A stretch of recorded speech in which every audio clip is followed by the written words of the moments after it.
All right, we should be live.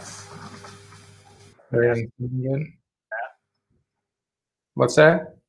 You see the chat. Should I look at private chat or live comments? Should be comments. Move over to comments.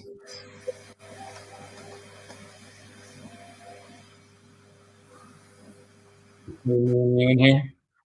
You might just see my chat now. Cool. All right. A little slow to get things in there. Usually there was like 20, 30 people jumped in last week pretty quick. So. Yeah, well, you got Cade last week. Yeah. You've got a little more career earnings than Cade, but I was chatting with Cade the other day. He helped out a couple of buddies of mine that were making a high school deal down there. Yeah. They're from South Carolina. He kind of helped them out a little bit. They ended up winning that world championship deal. Nice. It's pretty exciting. Yeah, I talked to a few kids. Seemed like it was good, not great down there, but yeah, I mean, 300 boats on the river. I guess 300 boats anywhere is a lot, but a lot of frogging. Yeah, 300. It looked like 2-pounders were hard to come by. Yeah, 6 pounds was kind of like par, and then like it was hard to get a 3-4 pound bite down there. It seemed like so. Great. Well, yeah, thanks for joining, Austin. We'll get going here. Like a few people trickling in here. I guess for those that don't know, Austin, I got your background. So you're the first college national champion on my stream. You're the first Forest Wood Cup participant on my stream. First Elite Series Pro on my stream. So you got all those buckets checked right off the bat. Put it on my resume. Put that in your resume. You can also, yeah, like for sure. Like this is a big deal. And I got the other thing I was thinking about is like we haven't fished against each other a ton, but maybe a handful of times in a few team tournaments, and maybe a champions tour or something like that. Yeah. Like that one season, Josh and I fished the NABC, and then you and Will did, and you guys won AOI that year, I think. And Josh and I pretty much just sucked it up. Like we did not gel as a team. Like it wasn't 1 + 1 did not equal 3. It equaled like -2. Did not like it wasn't a match made in heaven for sure. Right. I don't think I've ever beat you in a tournament that we fished against each other. Honestly, I have no idea. I don't know how many tournaments. There's only been a couple, but like I know I beat Seth a few times, and I beat Josh a bunch of times, and I know I beat Chris Grow in BFLs. But like, I mean, anybody can any tournament. But you definitely had my number the few times in tournaments. But yeah, we just seem to fish different stuff though. Like I know you spend a lot of time down the river and BFLs and stuff like that, and I just I've always avoided it. I've never fished a BFL, to be honest with you, and I've always wanted to, but it's always been, wow, you're gonna have to like devote so much time because it's river, some random, and then river again. And it's just like they draw big crowds, so I understand why they go down there every time, but I've always been one of those kind of, I wish they would go to a lake or something. Yeah, and the weekend series was kind of before you really got into tournaments, right? I mean, that was kind of before your time as far as a tournament angler. When we used to have a weekend series that would go to like Whitefish and Mahamadou and like Minnetonka and Pokegama. So we had that. BASS one? What's that? Yeah, the BASS one before it went to AVA for, I don't know, 3, 4, 5 years. We had that here in Minnesota, Wisconsin. It was pretty good. But I think those and a few other guys, Brad and a lot of those guys, Capras. But that was a pretty cool circuit. But just never drew more than 50, 60 boats, and I just didn't want to keep it going for that. Yeah, I've never done the ABA thing. I've never really done the club thing, or I've never fished the state tournaments or that regional stuff you guys do. And I know it's a huge deal. It was just like another avenue of which to go through things. I never kind of made that turn. It was fish a bunch of team tournaments with my old man and with random people. A bunch of those. Then I got into college fishing for a year or two before I graduated, and from there it was like college fishing really like opened my eyes to the fact that Right. just because I never really had traveled before. When I had false idea in my head that I had to have as much local knowledge to do well across the country as you do to do well here at home, whether you're at Minnetonka or Mille Lacs or anything else. And once you move out of state and get to those bigger tournaments, local knowledge, it's helpful. Obviously, it gives like local guys an advantage, but it's not required at all to be successful as long as you understand what's going on and can kind of like put together a pattern. Yeah, I would agree that you can get a lot of the fundamentals down, but there are a few things that you definitely have to learn when you get down there, like because you probably hadn't fished very many shad. You know, there's a lot of lakes that lack vegetation, which we don't see a ton of up here. So I think there's a few things you need to learn about reservoir fishing, you know, and once you get those kind of under your belt, and I know, like, to me, when I've traveled down south, like horizontal baits play way more down south than they do up here, right? Like spinner baits and crankbaits and just more times than not, right? Those horizontal shad looking baits, that those fish, because of the forage in their lakes, I think they key and they react more to horizontal baits than they do here day in and day out. And I think just in general, they're easier to fish without that immense amount of vegetation and cover everywhere. But yeah, there's regional specialties you have to become good with, whether it's fishing ledge tournaments in the River and that kind of stuff, same sort of thing we did with Eufuala, or fishing Florida is its own kind of deal, and like Ozark Lakes, whether it's 45-degree banks and gravel transitions, that kind of thing. You got to learn. All that stuff you can learn on YouTube on this kind of deal, or just watching past tournaments, that kind of thing. And then it's really just comes down to getting confidence with it. Once you have confidence with something, you have a lot more. You get a lot more likely to catch stuff on it. So we got our first like really hard hitting question of the night. I don't know if you can see that or not. Which is the best house? And why is it Slytherin? Slytherin's the worst. So you wouldn't say, I mean, like that's not where the sorting hat would put you, or that's not where you'd want to be? No, I've already been sorted via the website. I'm a Gryffindor. Nice. Yeah. Yeah, I know a little bit. My wife and my daughters are pretty into it, so I've seen all the movies, and I would definitely wouldn't say that I'm on your or Jody's level, but I can speak. Like, kind of like you were saying, you have to get proficient at ledge fishing and different things, different part of the country. Like I had to know just enough to like be able to speak with my children and my wife about it. So. Right. Oh yeah. You just gotta get the audio books and get hooked. I actually read a couple of them because my wife got a trivia game once, and I read the first 2 books just so I could beat her in the board game. So that's commitment. We all got that little bit of competitive spirit. You're talking about down south, like, so you've had two. So I guess maybe back up half a step. Like, you had a choice for sure coming into this season.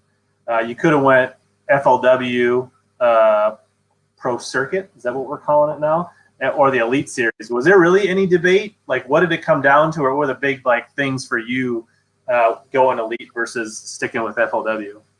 I mean, there wasn't a big debate. I was severely leaning towards the Elites from the moment that I got the bid, just because it's so hard to get there. It's always been there, but there was a part of me when it was all going down. There was so much up in the air, which how are they going to do entry fees? How are they going to pay things? How many anglers were they going to have on the pro circuit? And there were rumors everywhere from having like a 30 or 40 boat circuit and paying everybody to, like, there were so many off the wall rumors that like I didn't like give my money early or anything. I wanted to see how it all turned out, and then when it ended up, they're paying like they increased entry fees, and they didn't decrease the numbers or anything like that, and it didn't make any sense for me to stay at that point. Right. Unless you really felt like your end goal was BPT and that you wanted to stick it out for 2 seasons in hopes that you would be in the top 5 or 10 in points or whatever it ended up being. Like unless that was like your number one pinnacle goal to fish the BPT, I agree that really like financially, exposure, like it really didn't. It kind of seemed like a no-brainer, especially the way that they've redone the Elite Series, and there's not, the way they've kind of redone their payout structure. The risk is definitely not what it used to be to go on an Elite Series. So. Oh, absolutely. And even the BPT everything was always changing so much that putting my eggs in that basket with everything still changing, like I didn't know if what we were looking at this year is even going to be the same sort of circuit by the time I would have the opportunity to qualify. And so I talked to a bunch of sponsors, and it seemed like people you can do all with me towards the Elite Series. Yeah, and that's where you wanted to go, honestly, right? Like that. I mean, if you just money and side, right? Like the Elite Series is still, I don't know. I think more. I mean, the field in BPT is probably arguably stronger right now, but I still think the trail itself, Bass still holds in pretty high regard. So I think, and you're seeing it, guys are making it for themselves. The star power for BPT is unmatched. Like that's just the way it is. You got guys who've been household names for 30 years, but it's one thing. Those brand still holds a lot of weight for a lot of diehard anglers, though, too. So I mean, I think so. And a classic is still a classic. Like I don't think the Red Crest next spring is going to draw the crowds that the classic's going to. So no, I went and worked the Red Crest for Phoenix last year, and there was hardly anybody there. I mean, there were anglers. If you would have gone there, it would have been awesome for spectators because honestly, the number of anglers, BPT anglers walking around as a ratio to the number of spectators is maybe like 3 to 1. You could have had as much time with anybody you want to talk to as you did. They were all sitting around bullshitting, having a good time or whatever. The guys, the top 10 or whatever, that didn't make the final day. But at the same time, it's not the classic. It wasn't even as big as the Forestwood Cup. They had a little outdoor deal, but it was relatively. I talked to a few guys, and they said there's some. It looked like you'd see more people show up for a BFL weigh-in than you saw show up for that. Yeah. So, the Elite Series, it's been weird for you, obviously. You got started on the St. John's, which you probably don't really want to talk a ton about. But, I mean, that St. John's, I mean, Florida can be tough. Titles can be tough.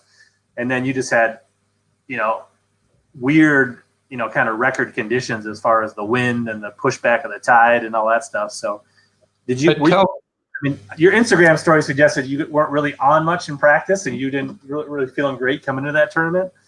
I wasn't on a bunch, but going into it, I had found a couple areas that had enough spawners that I thought I could get 15 a day and get out of there with a check. 15 a day would have been strong down there that time. That was before all the weather went through. And I've told people this before. It's the only tournament.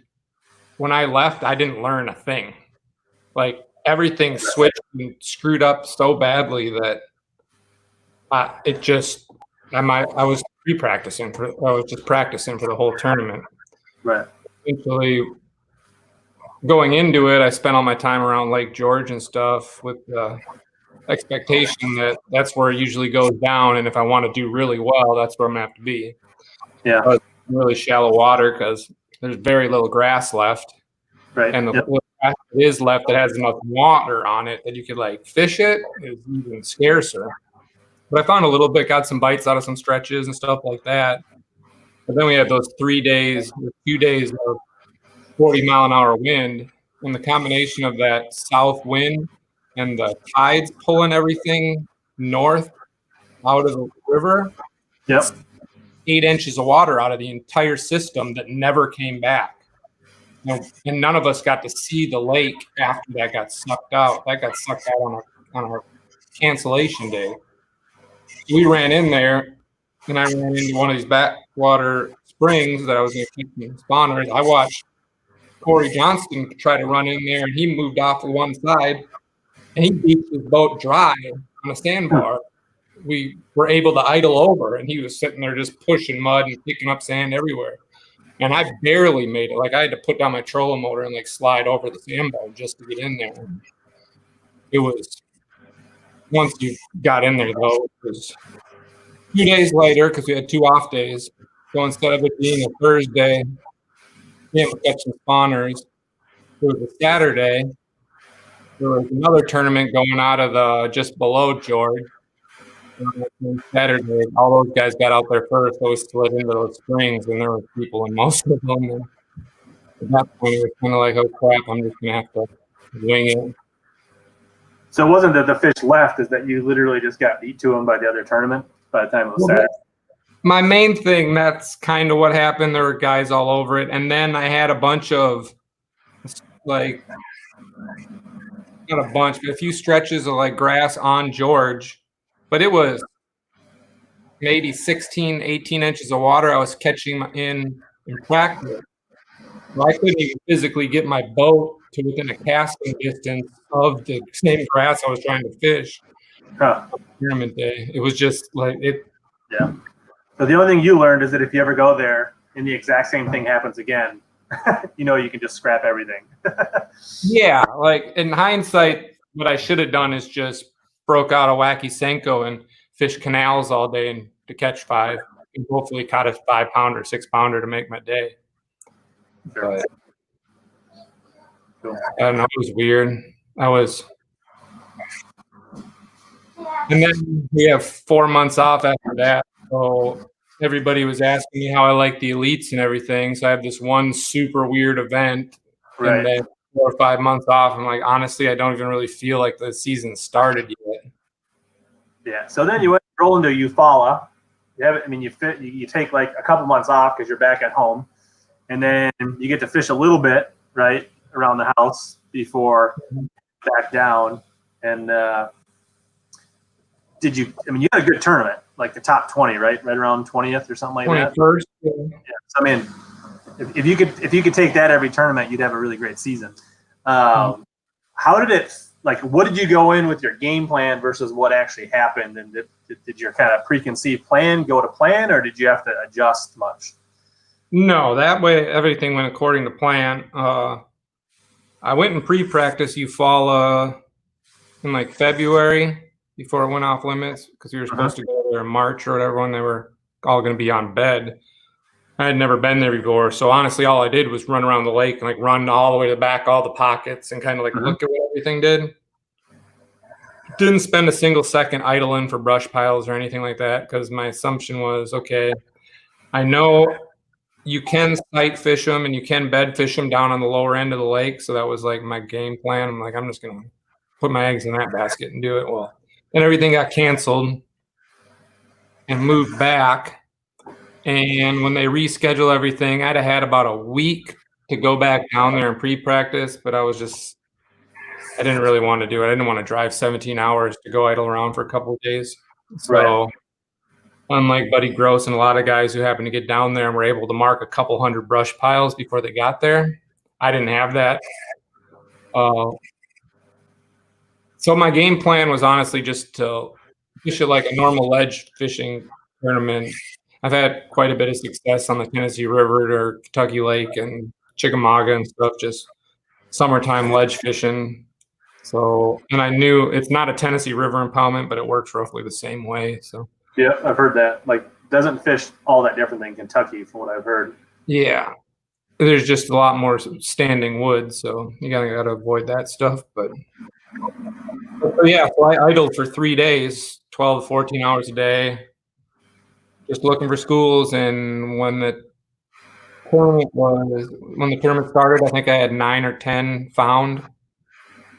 And I just ran through those every day, wherever I could get on. And pretty much caught everything on a 8XD and a football jig, all train football jig. And you were mainly fishing like what, ledges, shell beds? Like you weren't really doing the brush thing, right? You were doing more.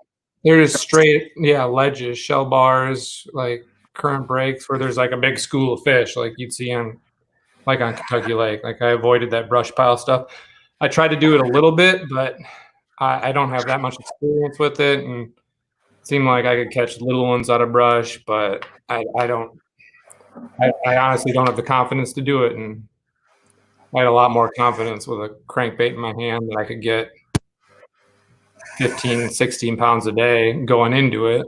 And I thought 14, 15 a day was going to get you a check. Now they ended up absolutely smashing them, at least that first day.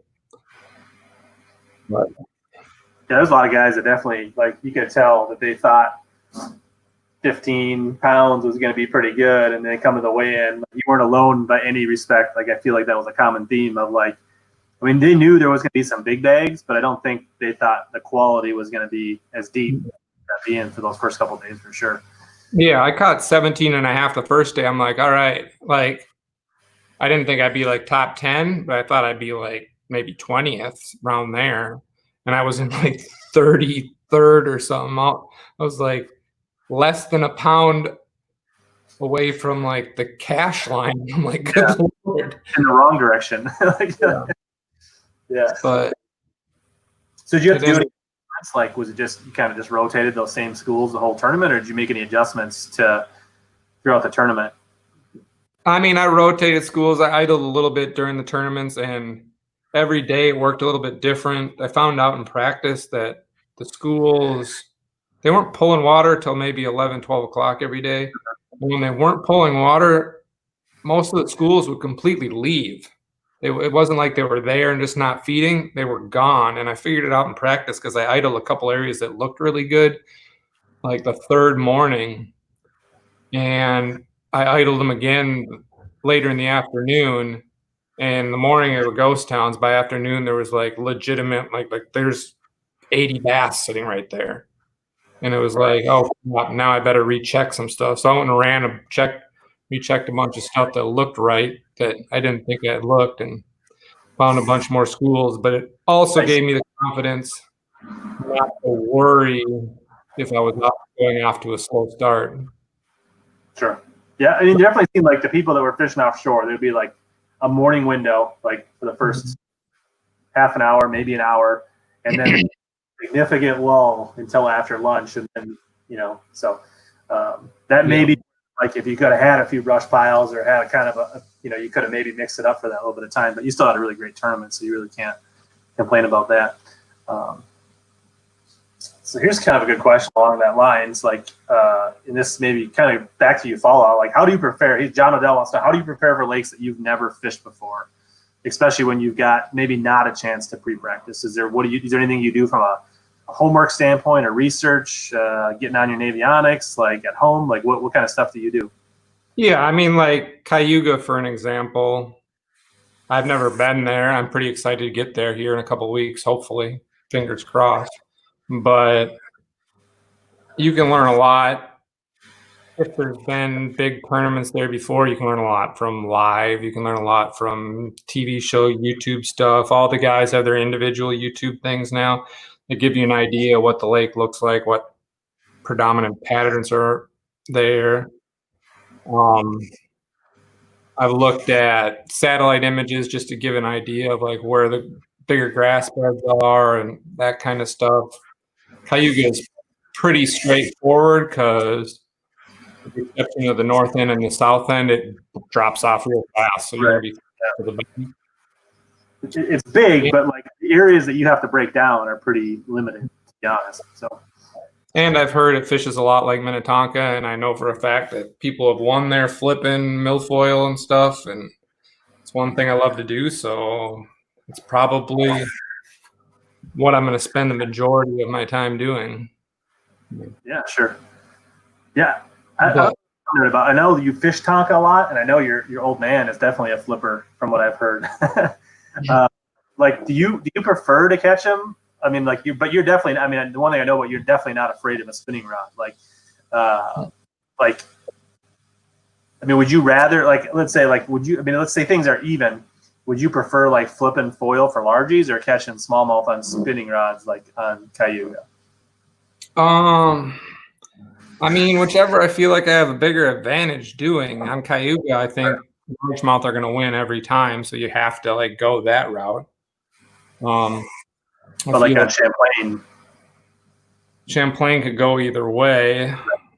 I feel like I have more of an advantage when the field has to pick up a spinning pole or fish for Sure. smallmouth than largemouth fishing. I mean, there's half the field are good at flipping. Like you just look down the Elite Series field and like, okay, all these guys can flip a jig or flip a Texas rig pretty damn good.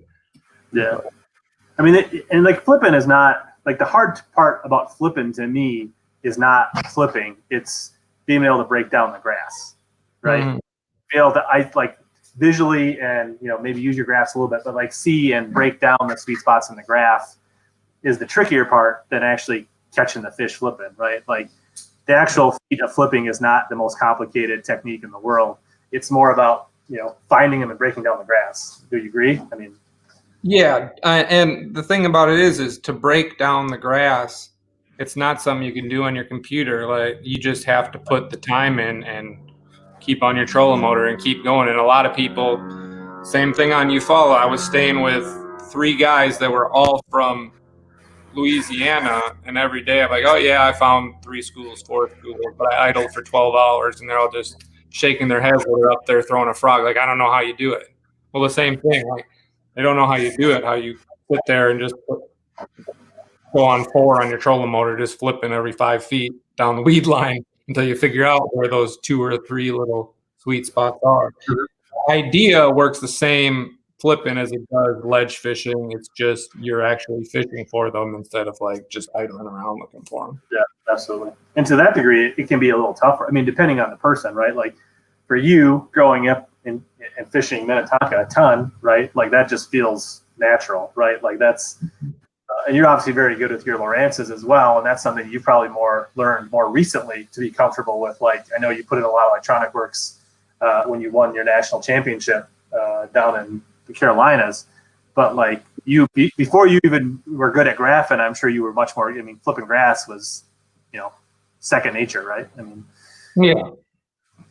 But it was just, it's something you got to get confidence in. You got to get used to. Like in Minnesota, you don't idle around, and all of a sudden you'll see 80 bass sitting off the end of a point. Like they don't look like that. They're always.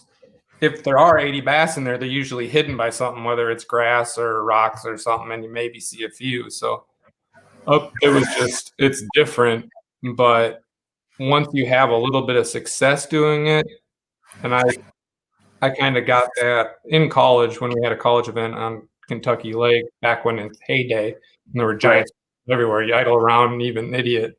First time doing it was like, holy cow, there's a bunch of them. You pick up a 6XD, and all of a sudden you're like catching them every cast, thinking it's the easiest thing on the planet. It's something you just gotta get confidence with it, like anything else. Yeah, that's one thing. Like I remember, like even 5 years ago, like I thought I just did not get the flipping thing, and it's only recently that I've really gotten like comfortable with doing that. And like now that I've had success, you have a few days where you flip and flip and flip, and you're like, well, this is dumb. I'm just not going to go. How do they do this, right? And then once you get a little success and you run into those pods, it just changes everything. And then when you have that success and confidence doing it, it's a completely different ball game when it comes to like finding grass fish. I think I figured out why the numbers are so low. Like YouTube did not send out any notifications. I looked on all of my accounts and I didn't get went live. Like, so I guess hopefully the numbers will go up on the replay. That's like why the crowd is small. Like YouTube just did not notify when we went live. So, but oh well. Sycamore said, "What's up, HellaBass? Awesome guest. What's up, Sycamore? Thanks for joining." But yeah, this has been good stuff. So you got it's Cayuga, Champlain, and Thousand Islands, and then Champlain. And then I got Oneida Open. It's right after that. The Open as well, because you did fish the first Eastern Open on, was it the Harris or Kissimmee or which one?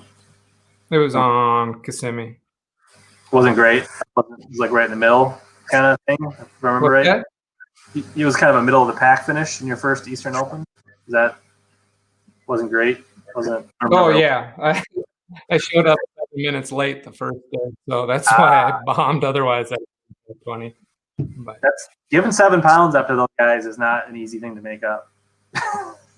yeah, I mean, honestly, I was fishing it just to hang out with a bunch of my FLW buddies. I'm not going to get to see that often, and so I was going to call them and maybe try to jackpot it. And then after the first day, I was like, well, I screwed that one up. I made the mistake of resetting my clock on my graph so that was at the central. So like the morning of, I'm floating around like, oh, I might as well just switch these over. And for some reason, in the Lawrence's, they go in like 15-minute increments. So I only pushed it forward 15 minutes instead of the full hour. And I don't know how I did it, but so I was 15 minutes slow. But yeah, it is. I cracked like 19 pounds the second day, and it didn't do anything. But nice. Yeah. So you're fishing you fishing all the rest of the Easterns then? No, I backed out of Cherokee when they rescheduled it to like October or something, just because we got enough late stuff going on that I didn't want to deal with it, and it doesn't matter. Yeah. Unless you win Oneida. Right. If they even have Oneida, I mean, they're having enough trouble to get the Elite Series event, and they're going to have 3 in a row. You think they have a little bit of leverage having 3 back-to-back-to-back, so if they allow us in for 1, then we'll essentially be quarantined for the last 2, or we'll be in time. And then, but having 225 guys show up to Oneida randomly is probably going to be a little trickier. Aha. So I'm the idiot. I never said it to public. So we've seen an uptick in viewership soon. There you go. Thanks, Eric Gaffron, for pointing that out. I guess I just misclicked that when I was setting everything up. I thought I was being protested. Yeah, the anti. So Mitchell Roos says, what's your favorite lake or region in your home state or near besides Minnetonka or Mille Lacs? Just to like go fun and fish tournaments. The third lake I like going to the most, probably Vermilion. It's just you catch so many bass up there. It's just a really good time. I mean, it's kind of a haul, but yeah. Actually, I agree. Vermilion is a really cool place for several reasons. One, it's one of the most beautiful fisheries we go to in Minnesota. Wise, you can get away. Like it has the qualities of the Mississippi River to me, where like you can get off the beaten path and feel like you are out in the middle of nowhere on that lake. Like, and then like recreational boating is pretty confined to a few small areas, so like it's usually really friendly to fish. It's got great smallies, great largies. You're gonna probably catch a few walleyes. Like you're gonna, a couple of muskies. You can sight fish muskies around docks if you want to. Like you can catch. And the cool thing is like you can fish smallies like largemouth and fish shallow, or you can go out and drop shot them on boulders and football jigs and anywhere in between. So from that standpoint, it's a really cool fishery. Yeah, I like that. I like going to Sturgeon Bay in the spring when I get the opportunity. It's such a unique fishery. It's its own thing out there. Like it's not like fishing anywhere else in the country. But that's on my list. I definitely got to get out there soon before it sucks. But yeah, I'm actually fishing on August. We're supposed to have the Bass Nation Northern Regional on Vermilion, so looking forward to that. I didn't do great last time we had it there, but redemption tour this time. So yeah, I had somebody call me about writing an article about that here the other day. But go ahead and just kind of maybe throw them off the trail. Oh yeah, I told them you can do either or, because you can. I mean, you can do whatever you want. It could be one. I don't know how many boats are in that deal. Like it should be right around 100 boats, give or take. Oh, that's not too many. And a 3-day tournament. You might be able to. I don't know. Yeah, I don't think you could do all largemouth and win, but You could definitely do some largemouth fishing. I would be surprised if you crack. Mixed bag definitely could play. Like you get a couple of good largemouth with some smallies, and you can do some damage. So Kenny Middle says, do you go into each practice day with a game plan that you stick to, or do you more just say open to ideas and kind of adjust and go with the flow? I start every tournament with a game plan, but you can't be set to anything. Like I'll have an idea of depending on how big the lakes are and what I need to try to do, I'll try to break down the lake into sections. But as my practice continues after the first day, if I check one section and I do well up there, or see something that I like, I might choose to, instead of checking a new area, just expanding on that. If I think that there's more I need to expand on. Likewise, I might throw stuff completely out. For example, like Eufuala, I had every intent on spending one morning up the lake, in the river section up shallow, just to keep it honest. But after the first 2 days, I decided that would just be a waste of time, partially because of the number of anglers that were up there doing it, and partially because I was seeing what I wanted to see the first 2 days out on the ledge. But do you regret not spending any time shallow near where you were fishing? No, not at all. I mean, I spent maybe an hour and a half in practice fishing shallow one day. And I actually, the first day of the tournament, I started shallow because I was boat 78 or something on 82. So I'm like, well, I'm not going to get on any ledges. Or if you were, it wasn't going to be you'd have time anyways. Yeah, right? Somebody's not going to be on them if they're not going to be on them. So I honestly, we got a big marina that we go out of with a big rock jetty on both sides that goes around. I idled through the jetty wall and put down my trolling motor and cranked the freaking riprap on the jetty wall and caught a limit for 10 pounds that first morning while everybody else was running.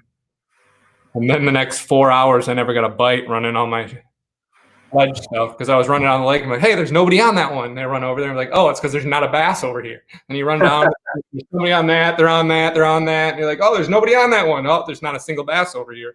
So I ran all the way down to the bottom end of the lake and maybe checked 2 spots, didn't get a bite, and then started running my way back up. And in the afternoon, like I said, I knew it was going to get better. So I wanted to get back up there by 11. So at 11:30, I started working my way up. I started seeing fish, and I culled everything out and caught that 17.5 all in the last 2.5 hours.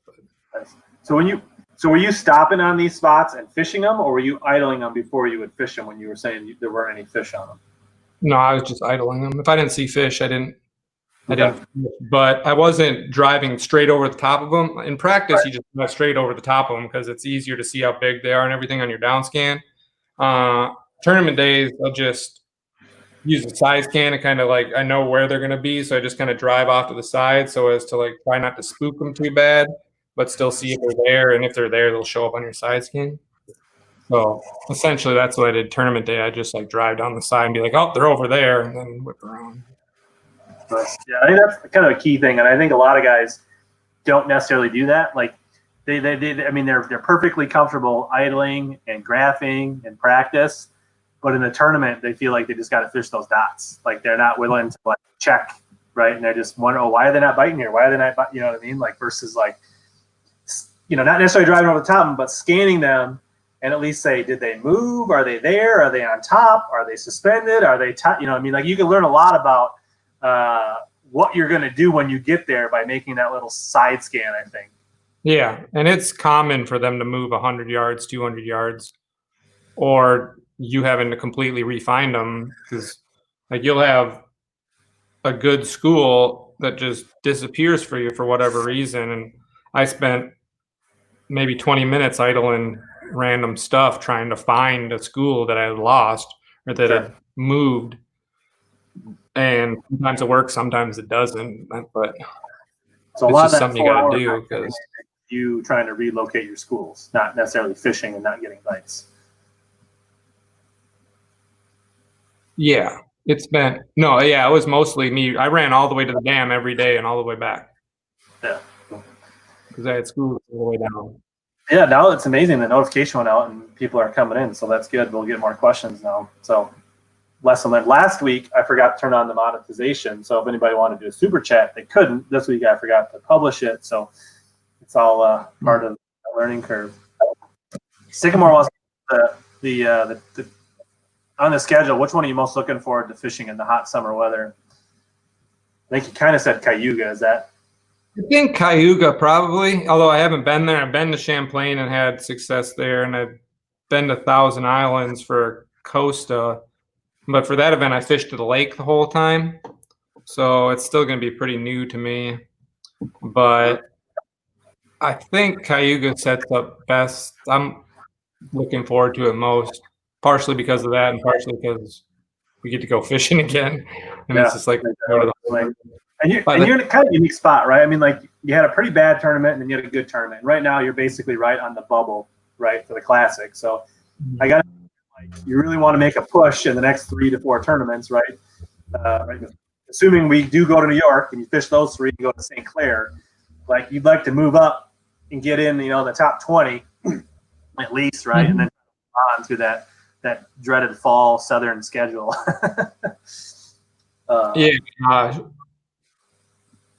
Chickamauga and Santee Cooper in October. I mean, Chickamauga, it's kind of straightforward. It's just going to be a tough tournament because Tennessee River in the fall always is. But Santee Cooper in October, I mean, you don't even hear about it, but it sounds like it could be brutal. Like, yeah, I mean, like if you did okay on Hamilton in August, you probably can catch a good fish on Chickamauga, right? Like, it's not going to be an easy tournament, but I think you definitely have the skill set to hang there. Santee Cooper, I think you nailed it. Like, there's just not much to go on. Like, you don't even there's not much research you can do. And then I think Lake Fork is just good enough. People are going to catch them, so I think that'll be a cool tournament. But yeah, I'll worry about that one when I get to it. I haven't really started thinking about it. I was excited for it on the schedule when it was in June because I thought I could do the whole ledge thing. I'd just idle all the time and we can throw a big crankbait and stuff and catch them like I did at Eufaula. But I don't know what to expect for November. It's something I'll probably look into. There's so much information on Lake Fork just from everybody being there and it being so. Every guide has a channel. And, then you should be able to get an idea of what they like to eat or how they act late in or early in the fall, I guess. So M&M Outdoors says, you ever fish the Chisago area? You ever go up and fish like the Frankie's tournaments, right? That kind of stuff up there? I fished it 1 year with Willie Papa. It was like the first tournament we ever fished together, the Frankie's deal. And I mean, we didn't do that well. It was one of those deals everybody. Young Austin, like really young Austin, like. It was mid-20s. Nice. Like that, but other than that, I used to live on the north side of the cities, like northern suburbs, Fridley, Columbia Heights area. And I used to fish up those areas all the time. I just don't go up there very often anymore. But it's good, great area to live and good place to fish. Connor wants to know, what would you recommend if you only had 6 rods casting and spinning? What kind of setups would you recommend? Like range, length, like did you go 3 and 3, 4 and 2? Like you need 2 spinning poles, and I'd do 2 spinning poles and 4 bait casters. 1 medium to medium light, like 7-footer that you can throw a drop shot, throw a wacky rig, throw a Nico rig on, and then something a little longer, a little heavier that you can drag stuff with, throw tubes, throw shaky heads, that kind of thing. And then for bait casters, you need 1 braid flipping stick. Something you can throw, you throw a frog, just kind of a heavy braid rod, right? Yeah, like a 7.5-foot braid rod, something you can throw everything on. You need like a fluorocarbon flipping rod / football jig rod / Carolina rig, something that's like just like a 7.5 heavy, a little bit different, same size but less backbone sort of deal. And then a reaction bait rod of some kind, right? Something that's got a crankbait, jerk bait, something glass. graphite rod, something you can throw crankbaits on and reaction. Yeah. And then the last one, probably just like you either double up on one of those things you really like, right? Like I think you have to have like a 7.1 medium heavy, and then like a 7.1 to like 7.4 cranking, or probably like a 7.1 cranking pole. Something you could throw top waters on. Something you could throw big crankbaits, smaller crankbaits. Like kind of that 7-foot medium heavy workhorse rod, where like you could throw a big spinnerbait on it. You could a tube on it, like you could do. It's probably not perfect for any of them, but it would do all of them in a pinch, right? Yeah. Yeah. Sorry, guys. The notifications that was my fault. So, so Kenny wants to know what happened day 2 on Oneida last year with your elite berth on the line. I didn't catch them very well. I was fishing offshore. If you guys know what the lake looks like, Shackleton Shoal is like dead center in the middle of Oneida, and it's a series of several hundred humps. Like they're everywhere. And I was fishing on, throwing a crankbait, dragging Ned rig, that kind of normal stuff. Well, the night after day 1, we got a really hard east wind all night. And that lake is notorious for like I figure when that whole saying, wind from the east, fish bites the least, I'd be surprised if it didn't come from Oneida, because all the fish are essentially on the west side of that lake, and the main basin is cold and deep. Sure. And when it blows really hard, it blows really cold water all the way across all that stuff. And it pushed the majority of the fish either off them, or they just stopped biting completely. I wasn't seeing them, wasn't getting bites. And essentially that's what it came down to. I had my buddy Destin DeMarion, who also qualified. He was smart. I want to say he got lucky, but he was smart. He had a couple more extra days of practice. He practiced all the way on the east side of the lake. I've never even been over there. And he ran all the way over there because he figured it was the only place that was going to be less affected by it, and was able to catch 1 or 2 good ones.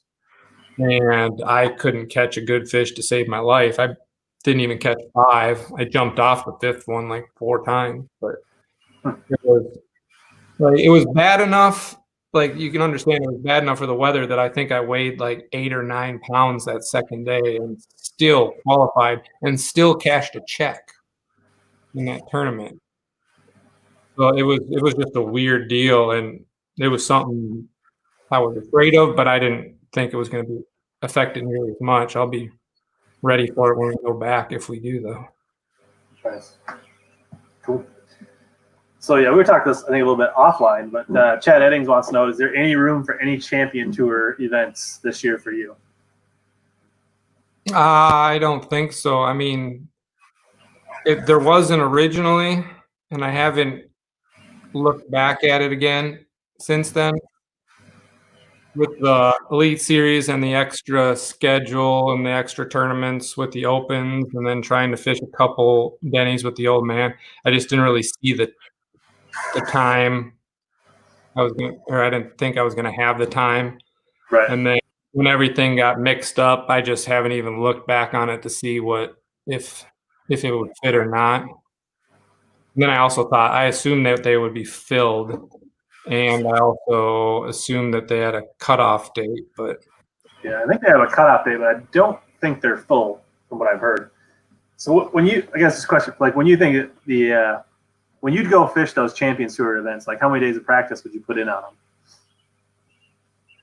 Not very many, just because like last couple of years, I've essentially fished those to try to make the championship, because it's the only thing we get to fish for a boat in the state. So it's like the biggest deal. So I was just trying to get enough points for the championship. So I was struggling. I'd go fish the FLW Tour event or something, and then race back home and get up there and have like 1 day of practice. But you just run around like a chicken with your head cut off and get as many bites as you can. I'd shake off everything. I wouldn't set a hook practice day because there's no reason to. Every single fish counts. So I want to catch every single one of them today. And that's essentially how I was able to make the championship. I cashed a few checks each year, and I just run every waypoint where I got a bite and catch as many of them as I could. And once that was done, just start running around. I mean, it's not hard to believe that like a wacky Senko and a shaky head did 90% of my damage out there, just because the speed you can catch them with it is so much better than most things. Yeah. So like when you like the year you fished Pokegama, and we both fished that one. How many days of practice did you put in for Pokegama? I think I had 2.5, and I found that smallmouth hole the first day, and it's a community hole. It was before and it is at this point. And I was fortunate to get on it. I assumed I wouldn't get on it, but I did and did well, and then basically ran docks the rest of the time. I must have been right behind you. I feel like all the docks I fished, I couldn't hardly get bit on. I feel like you must have been just like the horizon from me the entire tournament. I don't know. It was weird. Like you wouldn't get anything, and then you catch like 3 off of one dock. I did run into that a couple times where like, yeah, you would be like long stretches and then there would be multiples. It was kind of a weird thing. So Bill wants to know, when are you heading east? Like assuming the schedule stays, are you going to go out like a little bit early and start on Oneida, or are you just going to get there and go right into Cayuga? Or Yeah, no, practice starts July 11th, so I'll probably leave the house here on the 8th or the 9th. I don't like try to marathon it all the way out there. I'll drive halfway, get a hotel, and then drive the rest of the way. Get in there early enough in the day that I can make sure the rig's set up and ready to go in the morning. so you get in just so you're not rushed. You kind of get comfortable. So you take like one day ahead of time and just get comfortable and then roll in. Like a half a day. Like if I can get in there by like 3 o'clock the day before or something like that. So nice. That's all you need. So Ballin 20 wants to know, like, he wants to know, how did you like Keowee? I mean, I thought it was great. It's a cool lake. It's at the time, it's something I'd never done before, with the exception driving down to like Table Rock in the early spring before our season opened. I'd never caught spotted bass before, so but I knew they acted a lot like smallmouth, so and it all worked out. I graphed all night the night before the tournament or whatever and marked a bunch of stuff and the hopes that it would work out.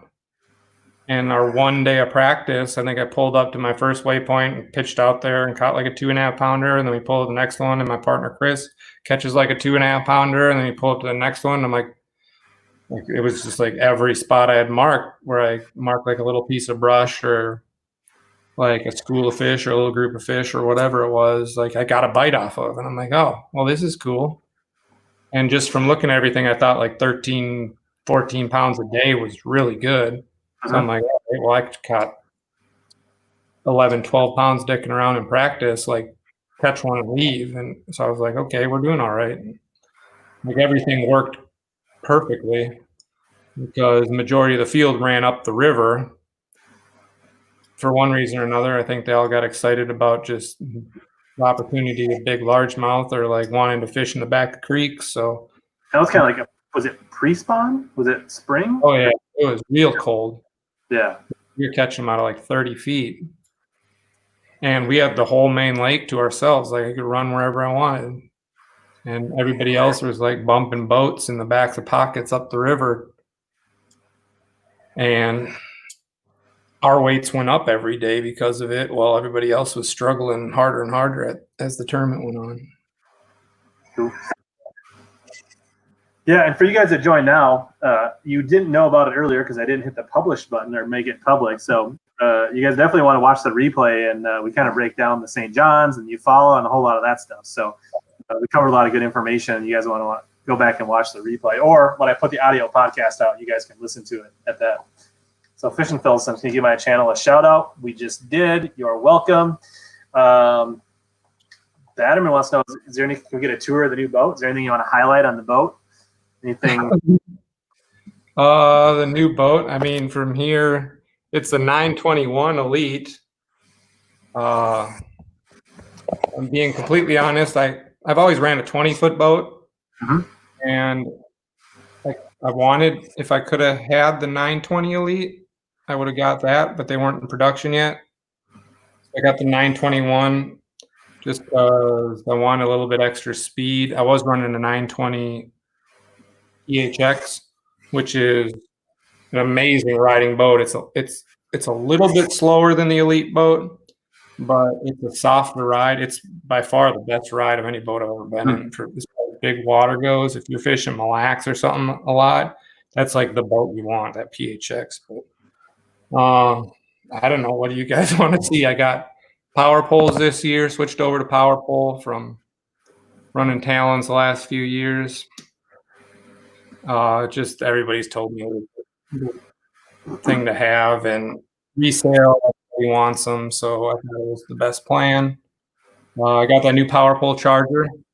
That thing, if you guys haven't played with it yet, it's honestly, it's really badass. Yeah, I'm currently just running lead acid batteries for trolling motor batteries, and it's amazing how quickly it'll pump them back up or keeps them pumped up. Like, I have yet to burn motor batteries even on these 14-hour days, where usually in previous years I was carrying a portable generator with me because I'd burn out my batteries by the time the day is over. But yeah, it's unreal. Like, I'm not going to say you don't need lithiums, because obviously you're still not going to be able to stand on them on 90 if you're looking for beds or whatever, but it makes a big difference. But if you're like scanning, structuring, like fishing, like getting that main motor running at all, that's going to keep your batteries going a long time. Yeah, like, and on Eufuala, all my batteries were charged in 30 minutes after plugging them in. But that's because I was idling for so long. But I mean, that's still fast. Minn Kota has an onboard charger that runs off the DC charger that runs off your main motor, but it's a separate box. So I have the DC that's on there, and then I got my onboard charger, right? And they're two different boxes. So what Power Pole has done is integrated them, and I think they've added some smarter technology in there. And I think there's like a jump feature, and like all the things you'd want back there are all in one box now to make a kind of a system, right? Yeah, and it'll move power between different batteries to make sure you're all right. Brett Pruitt just installed his before Eufaula, and he was fishing shallow the whole day. And one of his batteries went dead on him, and he's like, well, what the hell? He went to the power pole, and he's like, apparently whoever installed it had it hooked up wrong. So they hooked it up correctly. He went back out there, idled around for 45 minutes, and then went back to fishing. And it shifted enough power and everything around that he felt like he had 36 volts again for the rest of the day. He was able to do his own thing. And that was without putting it on a charger. That was just it doing its thing and moving power around and whatnot. It was like, it impresses me. It's definitely a deal. And Sycamore says he'd rather fish points and structured deep than pressured shallows. What do you, is that, you agree? Like, what is that your, I kind of feel like that's your preference, but. I mean, it really depends on the lake. Honestly, big tournament wise, a lot of times the shallow structure is the unpressured stuff. I mean, you don't have to, you take a look at John Cox and you realize like he has a ton of stuff all to himself because Chickamauga, everybody's already out deep. And I think our industry and our tournament, a group of tournament anglers as a whole, has kind of shifted their focus deeper, more offshore, so that the shallow water, the all shallow water angler is becoming a little bit more of a specialty than it used to be. Yeah, maybe there is hope for me, Austin. Maybe I can still win some tournaments. You got to buy a tin boat. Yeah, I got a 19-foot bass cat. It's practically a tin boat. What are you talking about? That's true, but you can't bang dents out of it. Yeah, it's true. But I do agree. I think to some degree it's lake tournament / region specific as far as like, I do agree that there is definitely a shift where people like are enamored with the 360s, the live scopes, the live sights, to a fault at times. It's almost where they'll drive right past the most obvious thing in the lake. For instance, I fished a tournament at Minnewaska last summer, and I wrecked them under a little bridge that I saw somebody in a video on a Champions Tour fishing.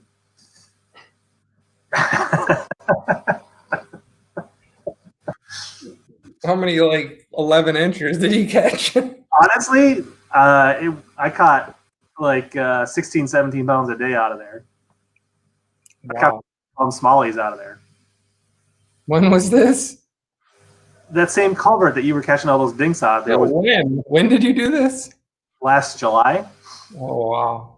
Yeah, they get big up there.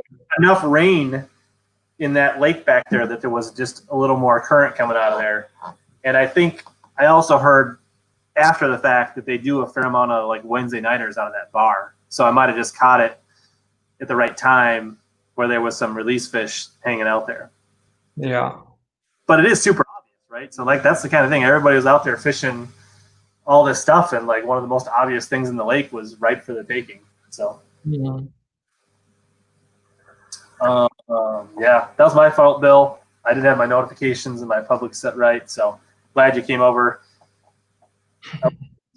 Nobody wants to listen to Travis anyways. You can talk to Austin. There you go. Travis. He's a good dude. Yeah, he's pretty cool. I don't remember what his topic was tonight, honestly. But I'm sweating out here. Don't know if anybody's got any other questions. I do have a Nadia's cupcake that my wife got me. It's called a Dorito. It's a Mountain Dew Dorito cupcake. I can't tell if it's either going to be the worst thing I ever put in my mouth or the most amazing thing. Not sure. Oh, she found it on like Pinterest or something. Oh, it's from Nadia's Cupcake in Maple Grove. They're like a specialty cupcake shop. Oh, she bought it for you. Actually, somebody else's wife bought it, but she ordered it. But so what else? So are you? So ICAST is canceled. Are you sad or happy about not having to go to ICAST? I've never been to ICAST before. I've never gone. Like, this is the first year I've had real big enough sponsors. I've more or less done it out of pocket every year on FLW. And once I moved over to the Elites, that I made a couple relationships with 13 Fishing and Siteline and the guys at All Terrain. So I was planning on being there for 13, but I don't know. I wanted to go. At the same time, I hate going to those things because I'm the guy who gets sick every single time I ever go there, no matter how much hand sanitizer I use or anything. Like, when they have at the Classic, like I was bathing in the stuff essentially, and still end up, you get home and like 4 days later you got a cold. So like you welcome the fist bump. You're ready to leave the handshake behind. No, I mean, I still did all the handshaking and stuff, and like I said, I just, it'd have like a wet, squishy hand because I probably still had hand sanitizer from the last time. But I don't know. I wanted to go there just to see what was up. I know a lot of people make a lot of connections, and isn't 13 out of Florida, right? Yep.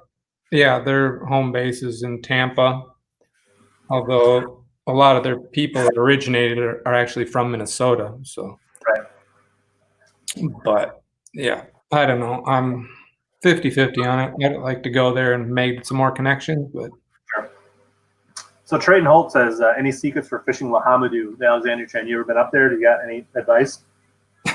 I've duck hunted it more than I've fished it, but I haven't fished it hardly at all. I know that the grass is really good on there, and I think they actually catch them pretty decent, flipping and stuff.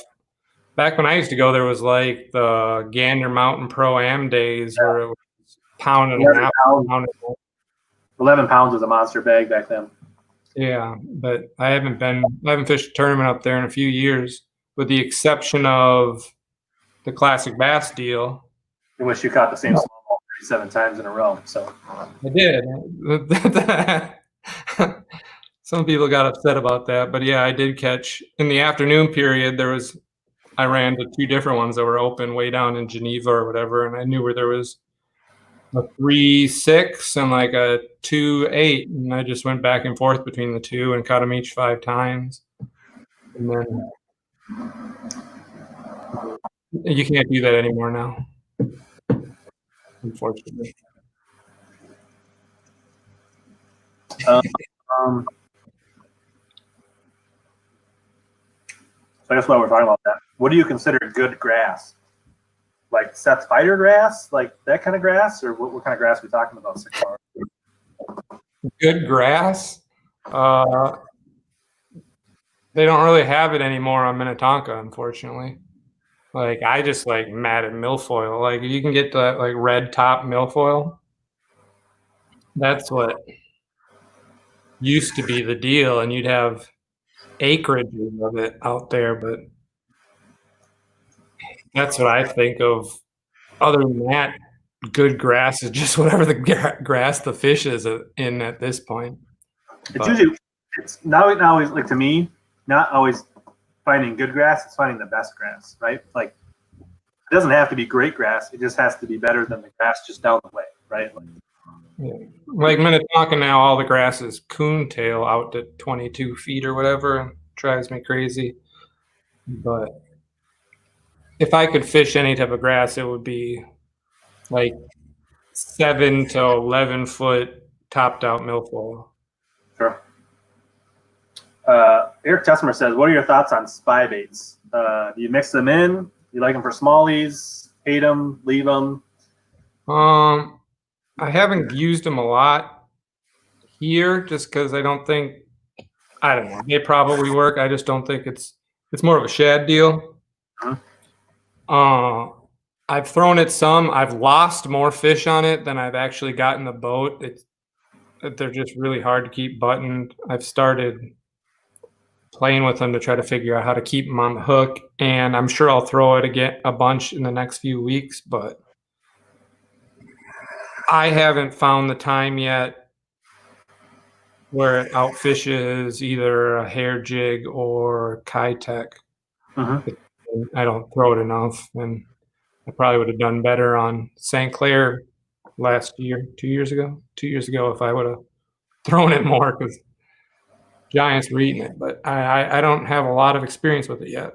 I'm still trying to do that. I've heard many people say that, like, hooking fish is not the problem. Landing fish is the problem with Spybaits. Like, there's something very particular about your setup that you need for that setup. And I don't have the answer either. I've caught like 3 fish on a Spybait. You mentioned Keitechs. I think it's pretty. You throw them a lot. Like, that's no secret. Eric says, do you like burning it, cover water with a heavier? Do you always fish it slow? Like, what are some of your like basic tips for somebody that maybe doesn't do a lot of Keitech? Or I mean, I fish it however you have to. I've done everything. Put a chartreuse jig head on it and reel it like a spinner bait early in the year on like Champlain. Coming a long ways for it, but like Mille Lacs in the fall, I'll crawl the thing just about as slow as you possibly can do it. Like your rod tip will slowly load up as it hits a zebra mussel and just go dunk, and then it kind of just pops free. I fish it on a drop shot a ton. I fish it on a shaky head. It's kind of a secret I don't really tell anybody, but I guess your viewers, one of my favorite ways to do it when you get to the Ozarks or whatever, they have all those cedar trees that are out really deep. Me and Willie did really good in that fall Bass Cat Owners tournament. We went down there and that's all we did. I used a shaky head because that way I can like worm it through the trees and stuff, and you swim it through it. And they've seen a million of them, but they don't see a Keitech swim like through the limbs. So you're swimming out there while everybody else was catching one bass. They'd see that thing and pop free, and you catch them. So you're kind of fishing it similar, but you're shaky head Texas rigging it, basically. So it's a steady retrieve though. It's still like throw it out there, let it sink, and then just steady retrieve it. So it's just kind of kicking up, and then whenever it gets to something, you just kind of got to like work it over, because you'll feel it just like anything else. You feel it as it's coming up to those limbs. And then you free fall when it comes off the limb, or? Oh, I mean, you kind of keep her taunt, and it's just kind of just keep it going. So like in the fall, so I guess for you, is a Keitech always a spinning rod thing, or do you thermal on bait casters ever? Or? I throw it on a bait caster whenever I can, like a medium, like a 7.5 foot medium or medium light bait caster, 12-pound test, 6-to-1 ratio reel. That's essentially that's what I'll have rigged up when I go. Do you throw mostly on straight fluoro on bait casters, or are you doing braided fluoro, or what? Yeah. Straight? No, I do all fluorocarbon when I'm doing that. So what's your? What's that? What's your preferred line size? For straight fluorocarbon? Just 12-pound. That's what I throw it on. It's tough. 12-pound Seagar and Vizex is what I use. So if you're using like Gamma or something, it'd probably be like 8-pound test. But yeah, it's tough enough that it doesn't get nicked up and we can break off on every zebra mussel. And just fluorocarbon in general doesn't seem to get snagged nearly as much as braid does. For some reason, there's a bit of a bounce to it, or a little bit of a give to it, so it doesn't just like jab into things. It'll kind of let it. Whereas the braid, yeah. So what's your typical weight then when you're fishing Keitechs? Like, do you have a go-to size? When I'm doing that like deep thing, I run a 3/8. Okay. All terrain. I just throw that all terrain smallie smasher jig in a 3/8, and that's like 90% of what I use. And then I'll go down to a quarter or whatever if I'm fishing shallower or lighter, smaller bait. Usually I throw like a 3.8 on lax, but when you go down south, it seems like 3.3 works better. In New York, 3.3 seems to work better. But are you talking about the fats mostly? Fat impact? Yeah, that's my go-to. Not much like an easy shine kind of stuff, or? No, I don't throw that very often at all. Okay. But something you have confidence in. I've been throwing it for so long that it's just like what I like to use. Sure. Is it so the same thing on a drop shot? You're throwing the fat, not like the swing or the. No, yeah, like on St. Clair 2 years ago for the tour event, I caught a bunch of them drop shot in the 2.8 fat. So almost all fat, regardless of how you're rigging it. Yeah. Okay, cool. Rig it every different way, catch them all year on it. I've caught more I've won more money on a Keitech than I think just about everything else. But do you flip shot it on Tonka or anything? I haven't. Probably the one like I don't throw it, which is kind of weird. Okay. I catch them in the spring on it, I guess I should say. You can belly weight in the spring and when they've seen a million chatterbaits and swim jigs and stuff. Start throwing that around and you'll get a lot more bites. Cool. So, like, what are your new big sponsors this year? Siteline. Like, what are they mostly an apparel company or what? I don't know. Like, I think they're kind of new and maybe not a lot of people know about them. Maybe tell us a little bit about Siteline. Yeah, actually, a buddy of mine, his name's Tom. I met him a year or two ago at Sturgeon Bay. Siteline does a bunch of work with Sturgeon Bay. They help run it. They help sponsor it and all that kind of thing. He's from Chicago. He's got a construction company, and they started like a fishing apparel company. And he wanted to get more involved in it, and we'd been chatting for a while, and he thought it was a good way to kind of get the name out there some with a more local angler, at the same time get a bunch of publicity for it. So we worked together to help wrap my boat and do all that stuff. And it's a very new company. They're just coming out. They're supposed to come out with a bunch of new shirts, hats, sun shirts, stuff like that. But they're really high quality stuff. Like the shirt I'm wearing right now, it's like the top shirt I own, and they're really like, you guys definitely should check it out. It's a local guy, and he helps out Sturgeon Bay. He sponsors a lot of the stuff Mhm. over in that Wisconsin, Illinois area. But So is it mainly available on their site, or are there other places to get it, or is it basically through their website? Or yeah, it's through their website right now. And obviously with COVID and everything, that got as messed up as everything else did. So, but I talked to him just the other day. He said they should have a whole bunch of new hats and shirts and stuff coming out here in the next few days. But so if you want to look like Austin, mm-hmm. Siteline Outdoors website. Yeah, like they carry a lightweight, a hooded sun shirt, and I only wear hooded sun shirts at this point. They just work so much better for me than wearing buffs and stuff. And for sight fishing, you can block everything out, and theirs has a little front pocket like a normal sweatshirt would have. So I mean, it's got everything you'd want in a sun shirt, and it's kind of the deal. I 100% agree. Like in the last 2 years, I've went to the hoodie, and the thing I use my buff now is when I have to go into a store that requires a mask.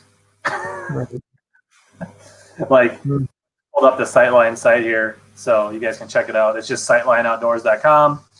I don't know who this guy is with the smallmouth, but yeah, I think what we're talking about is like, so these. That lightweight one, that's the deal. I own 3 of those things, and it's like the most comfortable shirt on the planet. It looks like they're on sale right now. Yeah. I think they're moving some stuff out because they're about to get a bunch of new stuff. But there you guys go. if you were just going to get one, that's probably the shirt I'd get. Yeah, that's pretty much all I do. Like, that's, to me, that covers you up. And like covers your face and your side, and you get more like side glass and like stuff. And like that one is their lightweight performance hoodie. It's not a normal sun shirt. Like your normal sun shirt is like one layer of that really thin like polyester. This is like a double layer thickness, but it's still the same sort of material. So it's definitely heavier than that stuff, but it's still going to be lighter weight than any sweatshirt. It's like a typical t-shirt would be, but it's definitely a little heavier duty. And yeah, like I said, I have 3 of them, and I essentially wear them every day. Yeah, you need a range though, right? Like you need like the thin one when it's really hot. You need this one thing, or like so. Like, but yeah, like to me, I only wear hoodies when I'm fishing, pretty much, because that's just more comfortable, I think. Yeah. Phil wants to know, what's your hook setup for drop shotting a Keitech? It really depends on what I'm doing. I'll either run the Robo Worm hook, the like straight shank rebarb hook, and that's what I think a 1/0, or I'll run, if I'm just nose hooking it, I'll run a 1/0 Gamakatsu Aaron Martin's drop shot split shot hook. But those are basically the only 2 hooks I drop shot with. And then I'll up to, if I'm throwing like a 6-inch Robo Worm or something, I'll up to a 2/0 rebarb. So trig it when you're around cover, right, with the rebarb or the cover shot type hook. Do you just nose hook it with the other one, or are you threading it on the hook? Like, what is your method? No, if I'm using the Aaron Martins, I'm just nose hooking it. Okay. But and are you typically, is that more for dragging, dropping on them, like? When I nose hook it, I don't know, like sometimes I feel like that smaller hook it doesn't affect them nearly as much with that little Aaron Martins hook as having a bigger hook in it. So for smallmouth, like on Thousand Islands, I'm going to throw that Aaron Martins hook. Sure. I don't think there's much of a hookup ratio difference. It's just. Do you always throw a Keitech, or is there a situation you throw the Keitech like if you were dropping on it, would you throw a Keitech versus more like drag and a drop shot, or like a certain forage or situation? Like, do you ever throw like RoboWorks, or like when and why a Keitech, I guess, for a drop shot? I mean, it's just a confidence bait for me when everybody else is drop shotting, whatever. I don't know, what do people normally drop shot? Like Ned or a friggin' dream shots, like yeah, that kind of stuff. It's just something a lot of people don't throw. I feel like wherever I'm throwing it or dropping it, they're not going to have seen it really before. At least that's the way. And it's not something I always throw anyways. Like, the nice thing about a drop shot is it's really easy to switch baits. right. So, and I'll have a couple different colors sitting on the ground and just like put one on and throw it out there, and put something else on and throw it out there. Like, it's not something I'm locked into. If it doesn't work, it just, I have confidence with it, and it's always seemed to work for me. So it kind of has its own action that a lot of baits don't, because not many drop shot baits have a paddle tail to them. Right. So you can cast it and reel it and get action out of it without having to shake your rod tip. It gives it its own action if you're in current. Like, you can hold it there and that's going to kick itself when it's sitting there in current. It just, I don't know. I like throwing it, and it seems to work, so I throw it a lot. Yeah, I mean, I know a lot of times a lot of people throw it up here in Minnesota, like a fairly popular to throw both largies and smallies. Do you feel that it's equally as good, like dragging on ledges and brush piles and stuff down south, where it's a little dirtier? It's more of a, when I'm drop shotting it, it's more of a smallmouth thing, except when I'm bed fishing. Okay. And essentially, if I'm bed fishing with it, it's like break class in case of emergency. Like, I'm not going to throw that on a bed until I absolutely have to. Uh-huh. But there are times where, like, I've watched 4 or 5 pound largemouth react to like a 3.3 Keitech on a drop shot, like they've never seen it before, after I've been beating them over the head with everything else I can think of. But you have a little baby like perch colored tube, which is pretty similar. Like, the amazing, like you could just throw everything at him, and then you throw that little bait fish imitator, and it's just like, yeah. So, more serious question: do you ever wish Willie could be like your caddy on tour and like be at your side? No. Do you feel like he'd be too much of a distraction? I don't know if I can count on it. Do you feel like you kind of have like, you know, those old like TV things where you got like the angel on one side and the devil on the other, and Willie's like the devil on your shoulder? Like, I mean, he's really, really good at getting into trouble, but at the same time, I've never met anybody.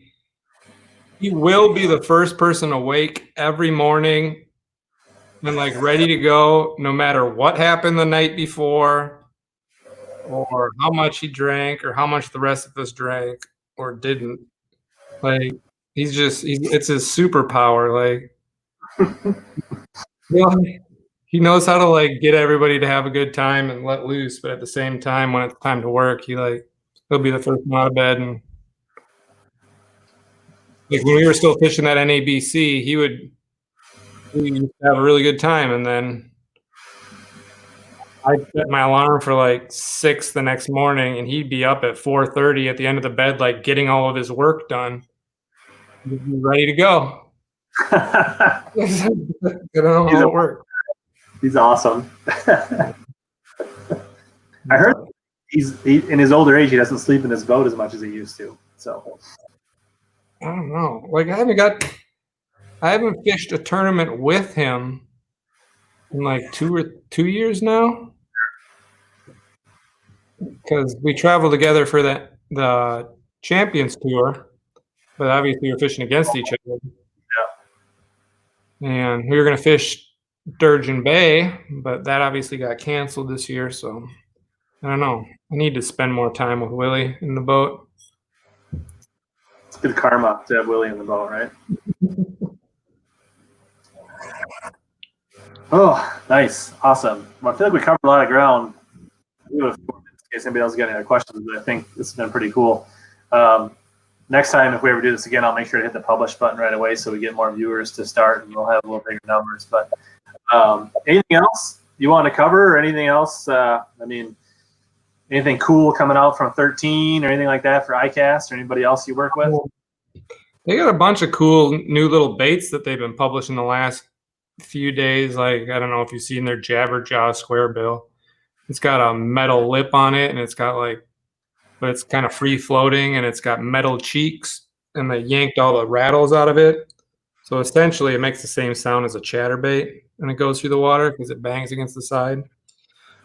Have you fished those? Did you get any prototypes or? Yeah, I got one right here, but stuck to everything. But I don't know. I don't know if you can hear it or not, but people can see, like, to the camera, they can see that it's got a metal lip and it actually pivots, right? Yeah, and there's two little cheeks on each side, and it just bangs into the side, similar way a chatterbait blade bangs into the head of it. So yeah. I know Sixth Sense has an axis coming out that's pretty similar to that. I don't know who's. Yeah, I saw a bunch of them. People were back and forth on that, but they look. Sixth Sense, I guess. But like the patent for that has been out for like 60 or 70 years or something. Yeah. They're for like, at least for the free swinging bill about it has been out for ages, from what I understand. Long enough that it's come and gone, and now anybody can use it. And so like, the big difference is the fact that they put those metal cheeks in there kind of to give it that bang and got rid of the rattles. And I don't know, I'm excited to play with it some more. I played with it a little bit. The one bad thing about a chatterbait is it doesn't come through wood very good, so I'm excited to like wind that thing around some wood. Yeah, I've heard that it's not like a little bit different than like a regular square bill. Like if you try to burn this thing, like it blows out pretty easy. Like this is more of a, I don't know if that's that style bait. I've heard isn't like you can't just like grind on it like super hard. Like you kind of have to find that sweet spot of the retrieve so that because it does sound like it will hunt a fair amount and do some kind of cool water. So yeah, and you have to be careful with it because that metal blade can bend some. So like boat flipping fish and stuff, you got to make sure it stays straight. Sure. Well, not if you don't want to do that. I mean, you can bend it if you want to bend it. You can bend it down more, and it will run shallower, and you can do whatever you want to kind of play with it a little bit. But another tool that might be maybe that's like a Chickamauga. Yeah, I'm still playing with a lot of 13 baits, and like their deep crank baits, their jerk baits are fantastic. Like I went out this spring and with Andy Young just fun fishing and threw that all day just to get confidence with it. And he was throwing one and there wasn't any difference. Like we both caught the same number of fish. It wasn't like you were getting outfished. Like it's just he likes that duo jerk bait, doesn't he, Andy? Yeah, he likes that one too. Yep. And their frogs are really good. They got a 4-aught hook in their frog as opposed to a 3-aught, so you don't have to up. But I don't know if you guys have played with those things or not, but I've caught a bunch of fish on this already. It's got some tinsel in it. And it's called the Trash Panda. Is that what that one is? Yeah. And their popping frog I like even better than the regular one. I've used it more.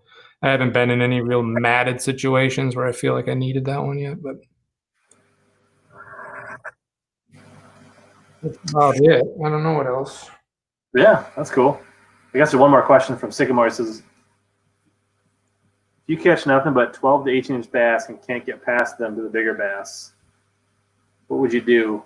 Sounds like he was catching big ones in spring, and now he's not really catching the big ones anymore.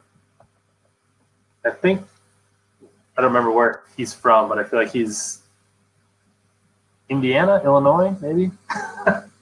Yeah, I mean, that's typical anywhere, any time of the year. Like, your biggest bass are going to be caught in the spring and the fall. And what makes those really big fish tricky is they tend to be loners. So the one time they kind of group up where you're catching multiple big fish like that is in the spring when they're all pushed up into shallows or in areas where they're going to have to congregate and you can pick them off. But I don't know, throw bigger baits and kind of I don't really have a great idea of how you catch. Yeah, I think you're onto something though. Is like in the spring, those fish will bunch up, and he says it is Indiana. I think so. Summertime, I think that you need to fish more isolated fish if you're going to catch the big ones. Whether that means going shallow and finding like isolated docks on the back of a pocket or a long stretch or big laydowns with not much around it, or get out deep, maybe in those areas you're catching them schooled on points. Go out and look. Is there a boulder? Is there a lone stump? A lone, like something that's off that a big fish could occupy by themselves? And you're going to be maybe hunting and pecking around and maybe not catching as many, but that probably is the better way to catch the bigger bass. The other thing I would say is try fishing more super early morning or right before dark.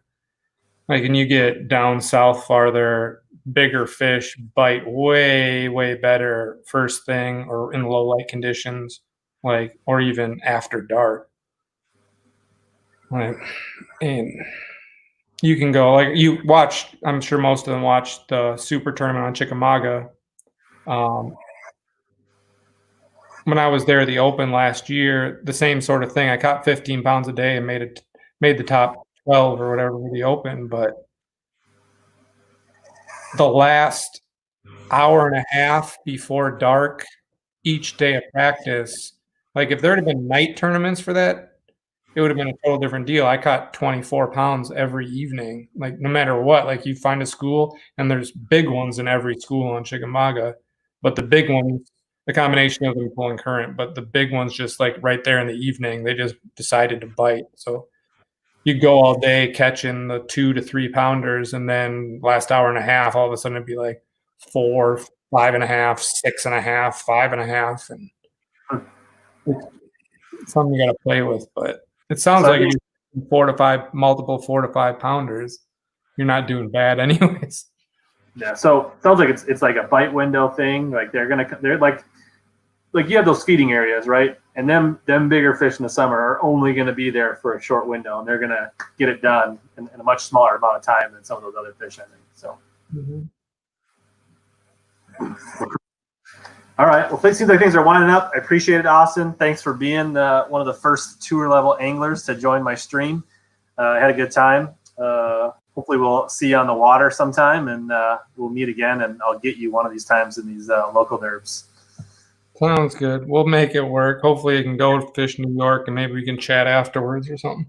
Okay, yeah, why don't you go and like win one, and then we'll really we'll talk about it in depth. There you go.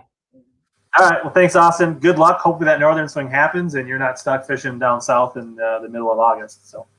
All right. We'll talk to you. All right.